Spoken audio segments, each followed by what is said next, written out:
So, where did talk therapy come from? Imagine this: you're terribly depressed, unable to function, or you're profoundly anxious and all over the place. You may have even been seeing things or hearing things, and it's 200 years ago. This might have been where you were sent, and this might have been one of the courses of your treatment. You were believed to be possessed by demons, or morally bankrupt, or even dangerous. Emotional suffering wasn't seen as something to heal. It was seen as madness or a threat. Around this time, though, something shifted. Humanitarian thinkers said, these are human beings. Treat them with fresh air.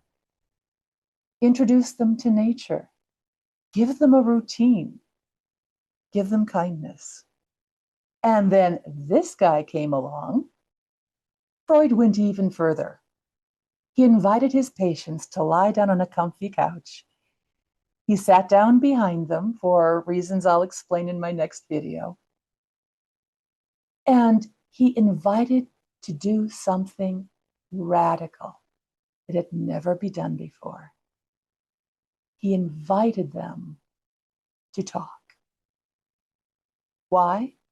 Because of this truly profound idea that people have an inner life that they may not be fully aware of, and that these symptoms might be expressions of that inner world. Paralysis, depression, anxiety. And remember, this was the Victorian era. People did not talk about feelings. Freud believed in something revolutionary, that your symptoms can mean something. That anxiety, depression, paralysis, hearing things, seeing things can be connected to your lived experience. And that could transform suffering. In a world that used chains and cold water, being listened to was revolutionary. Talk therapy gave us language. It gave us meaning. It gave us insight. It gave us a narrative to work with. And it helped millions of people. But here's the part that we now know.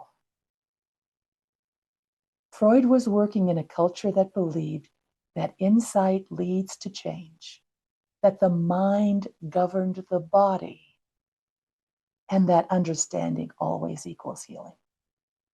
And let's be honest, the standard course of treatment was about 7 years, with people seeing a psychoanalyst multiple times a week. Most people couldn't afford the time or the money. So, in the mid-20th century, these guys came along. Aaron Beck and Albert Ellis. And what they said wisely was, there's got to be a better way.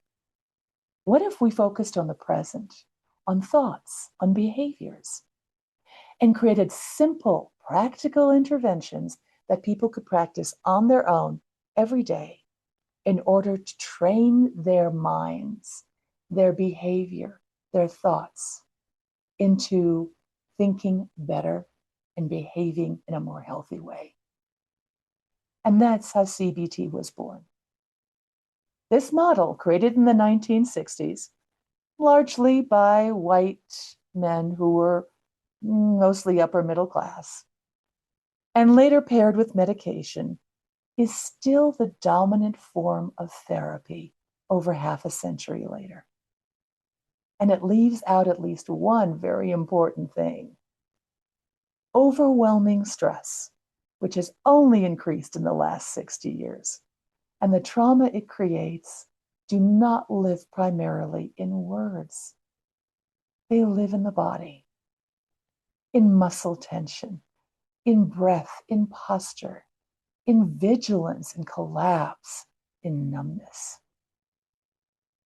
you can understand why you're anxious and still be anxious.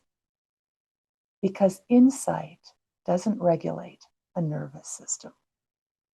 So what does? Stay tuned.